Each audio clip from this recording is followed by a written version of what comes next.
Ya, Assalamualaikum warahmatullahi wabarakatuh. Saya Andri Kurniawan dari Jagat Kreatif dalam program Jagat Saba UMKM. Nah, di bulan Ramadan kali ini kita akan mampir ke rumah, bukan akan lagi ya, tapi sudah mampir ya ke rumah Ibu Cia Febri dari Floyd Catering.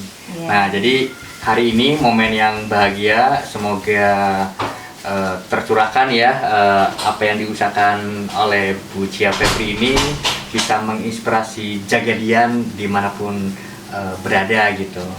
Oke, biar waktunya pas gitu ya, karena ini sudah mau menjelang buka bersama gitu ya. Nah, kita coba ngobrol nyantai ya sambil kita ganggu beliau. Ya, Ibu Cia, mungkin bisa diperkenalkan mungkin nama, alamat segala macam gitulah. Terus kenapa bisa ada ketertarikan di usaha catering gitu. Silakan. Perkenalkan, saya Cia Febri, biasa dipanggil Mbak Fe atau Mbak Febri atau Mbak Cia. Awalnya saya sebelumnya sudah bekerja kantoran, sudah sekitar 15 tahun kerja kantoran. 15 tahun. Kemudian setelah itu PHK, Pak. Jadi sebelum COVID, malah persis sebelum COVID itu saya di PHK. Kemudian setelah itu karena punya banyak waktu luang dan memang punya hobi menulis resep, jadi saya kembali ke kebiasaan saya untuk menulis resep. Nah, dari situ saya jadi banyak bikin resep-resep baru. Dan kemudian juga membuat bekal untuk sekolah anak saya. Awal mulanya itu saya bikin bekal buat sekolah anak saya sendiri. Kemudian teman-temannya lihat, tertarik, mencoba, ngicipin, terus orang tuanya pada minta pesan. Jadi awalnya itu memang dari catering sekolah. Gitu. Karena saya sering bikin nasi-nasi bento. Nah, terus anak-anak itu ternyata suka makan sushi. Yes. Gitu. Nah, dari situ sih kemudian saya mulai istilahnya ikut beberapa komunitas. Komunitas yang pertama saya ikut itu namanya komunitas Jabarpreneur. Jabarpreneur ya? Ya, dari Jabarpreneur itu saya belajar tentang kuliner, belajar tentang macam-macam kegiatan-kegiatan yang istilahnya sangat bermanfaat untuk menunjang usaha saya. Itu tahun berapa itu? 2019. Oh, 2019 ya, sebelum pandemik ya? Ya, betul. Kemudian setelah itu saya mulai dapat fasilitas halal gratis dari dinas. Okay. Nah, berarti halal guys. Ya, dari 2019 itu catering saya dapat sertifikasi halal dari MUI. Nah, setelah itu mulai aktif di beberapa dinas ya. Nah, yang terutama saya sih aktifnya di dinas perikanan. Karena memang produk-produk buatan saya ini memang banyaknya olahan ikan. Jadi memang banyaknya sih di dinas perikanan. Dan rutin setiap Jumat pertama dan di bulan puasa itu setiap hari Jumat kita basar di kantor dinas perikanan. Termasuk besok Jumat ya? Ya, besok Jumat ini hadir ya Jagat. Ada lagi nih basar di dinas perikanan, itu 30 UKM terpilih yang boleh ikut basar di dinas perikanan. Berarti bahan baku dasarnya ikan gitu ya? Termasuk yang ini? Iya, seperti tadi kan ini kita pakai ikan salmon, kemudian crab stick, kemudian nori juga rumput laut. Jadi memang isinya memang banyaknya. Kalau untuk produk-produk Japanese food, terutama sushi, onigiri, itu memang kita pakai bahan-bahannya itu olahan dari ikan. Oke, berarti buat teman-teman yang nggak suka ikan atau alergi, sebenarnya enak sih, baik ya buat kesehatan. Ya. Apalagi sekarang kemasannya juga sudah bagus ya, bentuknya segala macam. Kalau tadi baru satu komunitas, sama kedinasan perikanan ya. Perikanan, dinas koperasi juga. Dinas koperasi Kota Bandung. Ya, Disdagin juga dapat fasilitas sertifikat halal itu dari Disdagin. Oke. Terus sama komunitas apa lagi yang sekarang gitu? Setelah itu dari Setelah komunitas Jabarpreneur itu saya diminta untuk mengajar. Oh, Ya, nge-training. karena sering sharing resep Betul, di betul. grup, jadi kemudian diminta untuk mengajar. Jadi dari situ saya mulai mengajar. Awalnya itu kayak pintu-pintu gitu sama sushi. Jadi seperti produk-produk yang bisa di frozen food ya. Jadi seperti kayak di Hopin itu. Jadi seperti egg chicken roll, shrimp roll, ekado, chicken katsu, kemudian masakan-masakan Jepang, tapi dengan bumbu-bumbu yang halal. Dan semuanya sama Mbak Cia, tadi mainnya Ibu, sekarang Mbak Cia. Mbak Cia. Kan dituangkan dalam bentuk resep ya, berarti penulis resep makanan ya. Betul, gitu. Resep saya juga banyak di Cookpad. Ya, di aplikasi Cookpad. Jadi aplikasi Cookpad itu memang aplikasi untuk menyimpan resep. Yang awalnya tadinya sayanya tuh orangnya pelupa kalau sama resep, jadi biar nggak lupa saya simpan di situ. Bukan karena faktor usia ya. Berarti itu bisa diunduh ya buat bisa dibuka gratis. Jadi semua juga bisa lihat resep saya. Jadi istilahnya atau download di Google. Tinggal buka aja cari di Google, bisa ketik nama saya Cia Febri, atau ketik aja Cookpad, nanti cari Cia Febri, di situ pasti ada resep-resep saya. Ada sekitar 1000-an resep, Pak. Iya. Oke, selain cook, berarti beliau juga penulis. Iya. Dan pengajar juga ya. Mengajar juga. Sebetulnya saya sih lebih supaya banyak orang yang bisa membuat masakan Jepang itu kan mungkin orang agak-agak mikirnya banyaknya jajan ya, apalagi kalau jajan masakan Jepang itu kan makanannya mahal-mahal, kemudian belum tentu juga bumbunya halal. Jadi saya sih lebih mensosialisasikan agar kita bisa membuat makanan Jepang yang taste-nya lebih Indonesia dan halal. I see. Tapi sudah pernah ke Jepang? Belum. Oh ya, nggak apa-apa. Saya yang udah pernah. Harus inspirasi ya. Seharusnya yang sudah di Jepang harus lebih baik dibandingkan dengan Mbak Cia. Tapi Mbak Cia belum Jepang, tapi karyanya sudah muridnya keren. malah justru ada yang dari Jepang, ikut belajar masakan Jepang, ya? Jadi belajar bikin sushi dan masakan-masakan Jepang yang halal, karena sebetulnya dia orang Indonesia, tapi karena harus ikut suami tinggal di Jepang, sementara dia awam dengan bumbu-bumbu Jepang, jadi dia belajar ke saya gimana caranya supaya bisa membuat makanan Jepang yang halal di sana. Resep saya juga sudah pernah masuk majalah di Jepang juga. Alhamdulillah banget. Pepes ikan ya? Itu resep Indonesia, Nusantara ya? Pepes ikan. Itu memang ikan apa itu? Nah, ikannya ikan belanak. Oh, belanak. Terus apa lagi? Satu resep itu sih, resep pepes ikan belanak. Dan yang jadi uniknya justru mereka itu dari Jepang itu menanyakan bungkus daun pisang itu ternyata di sana susah dicari. Jadi mereka bertanya, bagaimana pengganti daun pisang itu ada nggak? Jadi mereka pikir pepes itu daunnya juga bisa dimakan. Oh, dikirain daunnya bisa dimakan ya? Padahal itu kan cuma buat bungkus kalau di kita. Dan ternyata memang di sana itu susah cari daun pisang. Jadi pantesan ada ekspor daun pisang ya? Iya, jadi mereka bertanya ke saya waktu itu seperti itu. Adakah pengganti daun pisang, karena susah ternyata mencari daun pisang di sana. Jadi nggak susah nyari ikannya, nggak susah cari bumbunya, tapi ternyata bungkusnya yang dicari susah. Berarti negeri kita kayak makmur ya. Padahal di sini daun pisang mah bisa ambil di pohon dekat rumah, tinggal potong sendiri. Iya. Nah, terus sampai akhirnya ikut komunitas di mana lagi? Nah, kemudian ya itu mulai aktif di beberapa komunitas seperti APCI. Kemudian yang tadi juga kita udah ngobrol ya Pak, yang kayak Aspami. Jadi memang komunitas-komunitas yang memang lebih banyaknya berbasis kuliner ya. Dan itu juga bertemu dengan APCI pun juga awal mulanya karena pengen ngurus izin untuk catering. Yang catering ya? Iya, jadi pengen ngurus izin catering.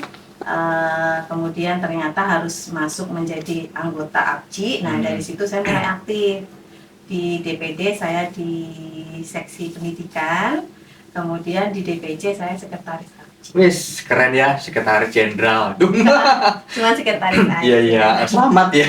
Saya juga tadi ngelihat dari awal kayaknya dari tempat masaknya, tempat cucinya sampai kompornya ini standar semua ya. Emang harus seperti itu gitu ya? Ya ini bertahap standar sih. Ya, gitu. Bertahap. Jadi karena waktu itu taunya ya waktu ngurus perizinan tentang catering, bahwa ternyata walaupun cuma UKM istilahnya omsetnya kecil, jauh di bawah catering pabrikan ya. Yang bermodal besar itu ya. Ternyata tetap aja Oke. aturan-aturan dasar dari Dinkes itu untuk perizinan catering itu sama. Jadi seperti meja memang harus standarnya Dinkes itu stainless, kemudian dindingnya juga harus ini ya mudah dibersihkan, intinya sih seperti itu. Yeah. Kemudian tempat cuci piringnya juga ya harus dari stainless. Tujuannya memang selain untuk memudahkan dibersihkannya untuk lebih mudah, juga untuk mencegah kuman-kuman ya istilahnya. Oke. Gitu. Berarti benar-benar menjaga higienis ya, untuk kalau konsumen. bisnis kuliner itu memang kalau menurut Dinkes memang nomor satu itu yang prioritas utama itu harus kesehatan ya, kesehatan konsumen yang menikmatinya itu harus benar-benar higienis. Semua dari bahan baku, dari proses awal sampai packaging akhir sampai ke konsumen itu harus benar-benar dijaga. Ya. Nah, tadi kan sudah bahas semuanya tuh. Nah, sekarang produk unggulan. Jadi jasa atau produk-produk catering apa saja sih yang Mbak Cia sodorkan nih untuk para jagadian? Ya, kalau produk unggulan saya itu memang untuk produk-produk Japanese food seperti sushi, onigiri, kemudian juga bikin sushi tart atau tumpeng sushi. Jadi tumpeng sushi ya? Kayak tumpeng tapi dari sushi istilahnya. Itu inovasi ya itu yang ya? ulang tahun biasanya sih pesanan yang buat ulang tahun, jadi pesannya setahun sekali biasanya. Inovasi ya. Kemudian selain sushi, onigiri juga ada gyoza. Gyoza itu dimsum Jepang, jadi dimsumnya dipanggang. Oh, dipanggang. Ya, kemudian tapi saya juga bikin dimsum juga sih. Dimsum, siomay, terus frozen food seperti shrimp roll, ekado, kemudian chicken katsu, egg chicken roll. Berarti lengkap ya. Tadi saya lihat di situ ada fresh food ya gitu ya. Oke. Nah, supaya jagadian itu bisa melihat produk-produknya lewat foto atau apa, ada nggak Instagramnya gitu? Ada Instagramnya di Floyd Pay Kitchen, jadi FLOYD. Silakan nge-follow. Atau Cia Febri, sama aja sih, nanti nyampainya juga sama ke situ juga. Jadi di situ ada foto produk-produk saya. Keren ya, berarti buat jagadian yang sudah ngiler nih, langsung order saja. Nah, terus berkaitan itu, selama usaha ini gitu ya, suka dukanya seperti apa? Paling singkat aja. Sebetulnya banyak sukanya sih. Banyak sukanya, happy berarti. Soalnya bisa membuat makanan yang memang diinginkan konsumen. Jadi memang saya memang banyaknya membuat produk-produk ini lebih banyaknya custom. Jadi seperti kayak sushi tart, kemudian kayak onigiri, biasanya saya suka bikin yang isinya memang kesukaannya anak-anak atau kesukaannya konsumen. Jadi misalkan konsumennya cewek, nanti sushi tartnya banyak pinggir-pinggirnya misalkan kayak gitu. Jadi biasanya sih banyak komunikasi dulu sama konsumen sih. Kalau misalkan kayak pengen susinya pengen yang gimana, karena ada beberapa orang yang memang pengennya salmonnya mentah, sementara kalau saya lebih suka kalau salmonnya itu dimatangkan dulu gitu kan istilahnya. Tapi ada juga beberapa yang memang maunya harus matang semua. Ada yang nggak mau pakai crab stick, misalkan maunya hanya isi sayuran aja susinya bisa. Ada juga yang pernah requestnya sushi tapi mintanya tes Indonesia, jadi sushi ayam sambal geprek. Jadi sesuai, jadi lebih banyak mengikuti permintaan request customer. Kemudian karena memang mayoritas konsumen saya itu anak-anak, jadi memang mereka kan cepet bosan ya. Jadi istilahnya saya juga karena catering harian ini, saya harus bisa membuat menu-menu baru setiap saat. Berarti harus penuh dengan imajinasi, kreativitas ya. Inovasi. Ya. Karena ini bagian dari ekonomi kreatif loh, gitu, ekraf ya. Oke. Nah, sekarang yang terakhir nih, Mbak Cia, apa sih dari harapan Mbak Cia? Itu yang pertama, harapan dari sisi usahanya, dan kemudian apa sih yang harus diinspirasikan oleh teman-teman jagadian nih dimanapun berada terhadap Mbak Cia sendiri. Sudah pernah bekerja kantoran ya. Jadi istilahnya saya itu masuk jadi UMKM ini agak terlambat sebetulnya. Karena sudah kerja dulu 15 tahun baru jadi UMKM. Jadi buat teman-teman yang masih muda terutama gitu kan, gunakan kesempatan dan waktu itu untuk banyak belajar dan banyak berinovasi, ciptakan produk-produk. Walaupun misalkan sudah bekerja sekalipun ya, istilahnya sudah bekerja kantoran, tetap kita harus selalu berusaha mencari terobosan inovasi-inovasi baru untuk usaha-usahanya. Belum tentu harus di kuliner ya, bisa aja di craft atau di fashion, tapi yang penting harus banyak terus berusaha untuk mencari ide-ide baru. Karena dari situ siapa tahu dari ide yang sederhana pun bisa jadi nantinya akan besar dan menjadi peluang usaha dan juga bisa bermanfaat untuk lebih banyak orang lagi. Nah, itu bisa bermanfaat untuk banyak orang. Apalagi usaha kuliner ini kan setiap orang kan pasti punya mulut ya. Berarti usaha kuliner ini amat sangat kuahnya itu besar ya, bisnisnya gitu ya. Iya. Ya. Oke. Ya gitu, Jagadian, ini kita udah banyak ngobrol ya dengan Mbak Cia. Kita udah lihat cara proses buatnya segala macam sampai bikin ngiler ya, apalagi di bulan Ramadan ini, aduh, pengen batal tapi nggak jadi gitu ya. Oke, Mbak Cia, ini terima kasih banyak udah sharing-sharingnya ya. Semoga ini bisa menginspirasi Jagadian dimanapun berada ya, terutama ini jagat ya, di jagat raya alam semesta alam. Ya, semoga ini hari yang baik buat teman-teman semua. Dan tadi ada masukan dari Mbak Cia, kalian juga harus berkarya ya, karena dengan karya itu kalian akan punya banyak peluang untuk kedepannya ya, mengupgrade diri sampai bisa mendapatkan cuan yang berlimpah gitu. Dan satu lagi apa itu? harus banyak ikut berbagai komunitas. Oh iya. Karena dengan banyak bergabung di berbagai komunitas, kita bisa mengembangkan diri kita dan menambah link juga istilahnya. Betul. Gitu. Tadi kan udah ikut ABJI ya gitu ya. Jadi buat teman-teman juga boleh daftar. Nanti banyak obrolan ya gitu. Betul.